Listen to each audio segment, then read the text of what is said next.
Hello everybody, your girl Poise Chaos is back. And if this is your first time to my channel, welcome. As you can see, I'm setting up in front of a new space, but I'll tell you more about that later. If you like what you hear today, please make sure that you click that like button, also that subscribe button, and share with your friends so then you can stay up on all the latest Poise Chaos content that's coming out. All right, so let's get into what we're about to talk about today. Today, I want to talk about your voting rights and how does that impact you as an employee. Every 4 years, we hear that this election is going to be the biggest election of our lifetime. How many of us are all having election fatigue? That would be me. I'm having a little bit of election fatigue. I cannot wait until this election is over. Okay, I say that very facetiously. Even though I can't wait for this election to actually be over, it's actually the most important election that we are going to have. But it's not just the presidential election that's really important. It's all of these other elections that I will be honest, I did not pay as much close attention to until the last 4 years. And now I'm starting to realize as an HR professional how all these small, tiny elections matter more than the presidential election. And I'm starting to realize, I know this sounds crazy being that I've been in HR for 15 years, but I am starting to realize that all of these little elections matter so much more to the workplace and the impact that it has on employees. So let me just start with the broader context, and then we're gonna drill down into how that affects you every day as an employee. So everything that impacts you as an employee starts with public policy. So what is public policy, right? It's always one of these strange words that you hear every once in a while and no one really understands what that means. But basically in a nutshell, what public policy is all of these government officials who see a problem, that try to solve a problem and make sure that everybody is playing by the rules and being held accountable to those rules. But what's more important in that is that it's not really the government officials that hold the power. It's us. It's us as the citizens that actually hold the power, because we vote all of these government officials into these powers of position to be able to influence the things that we know that we need in order to stay safe at a workplace or to feel protected at a workplace. So before we can even understand that, let's take a step back again and let's just look at the broader picture. So we all know, right, that there is 3 different branches of government, right? There's the executive branch, the legislative branch, and the judicial branch. All right, I'm gonna go through every single one of those branches just because, let's just be honest, no one really understands this big behemoth of the government and how it works. But the more that I've been taking time and understanding how all of these branches of government work and then how all of these branches of government impact employees every single day, I'm starting to realize once again that those roles of these public officials are so critical to us being protected and getting rewarded in the workplace from employers. So as I was mentioning before, there's the 3 levels of government, right? Well, 3 branches, I said levels, goodness grief. The 3 branches of government. So remember, the 3 branches are the legislative, the executive, and the judicial. The legislative branch is the most important part of the government. Do you want to know why? Because those are the folks that actually write the laws. The president doesn't write the laws. Where he sits is the executive branch. The judicial branch, they don't write the laws. They just upheld the laws. So basically, the legislative branch are the ones who write the laws. So that's your House of Representatives, your congressmen and women, and your senators. So those roles and those elections are way more important than the presidential election. Not only is it important, the balance of power is important. So who owns what? So even if the House of Representatives writes the laws, and congressmen, they write the laws, then the Senate has to vote on the laws. So these are the things that are super important, that depending on someone's value system and depending on the pillars that the people in public office are fighting for, those are the things that are going to be critical to you as an employee. So being part of this bigger voting system is so important, because the laws that are going to help protect you, the laws that are going to make sure that you're treated fairly and equal, those are the folks that write the laws. So let me start from the top. 3 branches of government. The legislative branch is where all of our congressmen and women, all of our House of Representatives and our senators sit. Those are the ones that vote, and those are the ones that write the laws. The only thing that the president does is actually sign the law, and the only thing that the judicial branches like judges and courts and things like this just upholds the law, or basically interprets the law, because that's what it really is. So this is why, once again, voting is so important. So let me give you a few examples around why this is important. So let's take, for example, the Race to 15. The Race to 15 is basically making the national minimum wage $15 an hour. In order for that to even be implemented or even to be considered, you have to vote for those people that are going to write that into law. And you're going to have to vote for people that are going to pass that as law. And you're going to have to vote for the president that's going to sign it into law. That is why voting is so important in these smaller elections. Not this broad election, but these smaller elections. The broad election is important, but these smaller elections are so important. So if you think about what we're going through right now in a pandemic, all of the things that protect employees, or basically protect employees from being fired or losing their jobs, all of these laws are being written right now. And the folks that write those laws, once again, are our Congress people, our House of Representatives, and our senators. The ones that's going to make sure that the money, the stimulus packages get to the American people. Those are all of those folks who write it. Once again, House of Representatives, congressmen, senators. So if you want to try to act like this isn't applicable to you, if you have a job, if you have a small business, if you care about education, all of these things matter.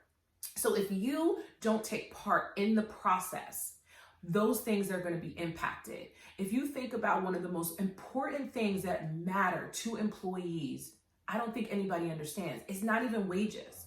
It's actually health care and sick pay for people to be protected if they're sick. So that's why you have a lot of essential workers who are fighting to be able to get sick pay. That's why you have a lot of people that, like employees, that are fighting to get sick pay that is paid for by the government, because employers are not obligated by the law to be able to provide sick pay to you. If they choose not to, that's up to them. Now, obviously, they're not going to do that, right? Because they want to stay competitive in whatever industry that they're in. But that's why it's so important. I'm going to say this until I'm blue in the face. It is important that you get out and that you vote, and you vote for all of these House of Representatives. You got to vote for our legislators, the folks that write the laws, because those are the ones that you can influence to help change the laws. Now, I'll say this with a caveat because it becomes very, very interesting. Every organizations have lobbyists. They pay for lobbyists. And basically, lobbyists are people that go and try to influence these House of Representatives, these congressmen, these senators to vote in their favor, to protect them for not having to do certain things. And they pay these lobbyists millions of dollars. I mean, I swear that probably should have been one of my careers as a lobbyist, but I care about the people. So the lobbyists are really throw an interesting thing, because those aren't roles that you can vote for. But making sure that you're aware that lobbyists exist, understanding what they're trying to lobby for, that is the reason why the tobacco industry or even the pharmaceutical industry has always been super successful, because they have had so many lobbyists that they can pay for. So that's why huge organizations like a Google or like a Facebook or an Apple or a Comcast or any of these huge employers around the world, they're able to get a lot of the initiatives or the antitrust laws and all these different types of things. They're able to get them in their favor because they have lobbyists that they pay tons of money to,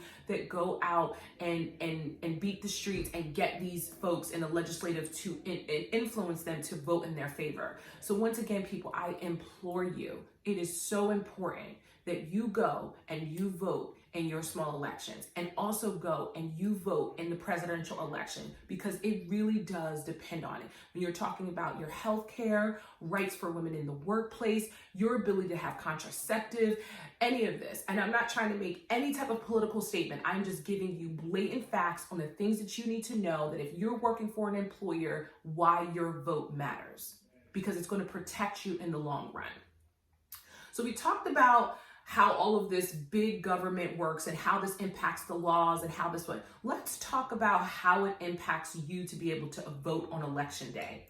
I was actually surprised when I was doing more research on this, how voting and what companies are legally obligated to do on election day is kind of still up in the air.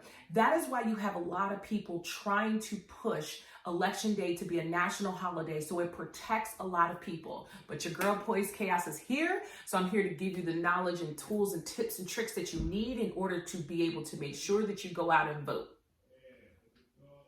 So again, what does this mean for election day? You would be surprised that the federal law does not require your employer to give you off the day for election. They do require you to give off time for an election, but it's typically only maybe 2 to 3 hours a day. Well, the day, 2 to 3 hours the day of an election day. What is also very interesting is that there are 30 states in the year 2020 that actually are required to give you off that day. They are paid and they're unpaid. So look at the chart, look at this map. Those are the states. So we still have plenty of states out there that do not require for you to be paid, whether it's paid or unpaid time, to go on election day. So once again, if you go out there and you vote and you make you passionate so that people all can go out and vote on that day and make it a national holiday, especially now in the times that we're in, and I'm just disheartened when I look at how long these lines are for voting. I mean, people are waiting hours. Some people can't afford to take 8 hours off a day. That is why voting is so important, because a lot of employees are getting rid of sick time. Sick time is basically non-existent. Most companies are only given vacation time and PTO time. And vacation time and PTO time, that's time for you to be able to rest, recharge, renew, and then get back to work. But if you have to use that time to go stand in a line all day to vote, it's very discouraging to people because they don't want to use their time that way. So that's why, once again, if you vote and you vote in these elections and we make this a national holiday, then it makes it easy for everybody to be a part of the process, no matter who you're voting for, right? We all want to be stewards of the world. That's what we should all be striving to be stewards for the world, to help out our fellow man. And the only way that we can do this is to be able to make election day a national holiday so everybody can have the day off to go and vote. Okay, so remember, what am I leaving you with? What is the most important thing that I am going to leave you with? What's the knowledge and the tip that I'm going to leave you with? Voting is important. It helps protect you as an employee in the workplace. It helps organizations not be able to discriminate you for your gender, for your race, for your ethnicity, for your religion, for all of these other things, for your sexuality. It's important. It is important not only for today, it's also important for the future.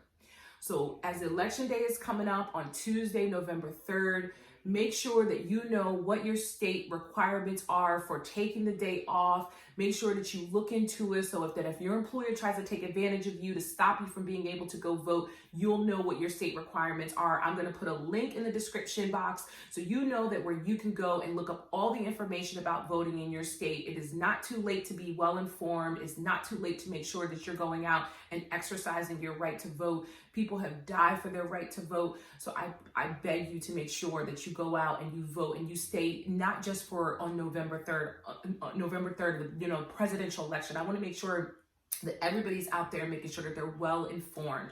If you care about the race for 15, if you care about that your employer treats you fairly, if you care about not being discriminated against, if you care about making sure that you get adequate sick pay, if you care about making sure that they're giving adequate resources and things like that to your employment, you have to go out and vote in these legislative elections. And that's what's really going to matter. All right, guys, it was great to chat with you. I hope you learned something today. Once again, make sure that you click that like button, subscribe button, and follow me on all the social media channels, all social media platforms, and I'll make sure that we talk soon. All right, everybody. Bye-bye.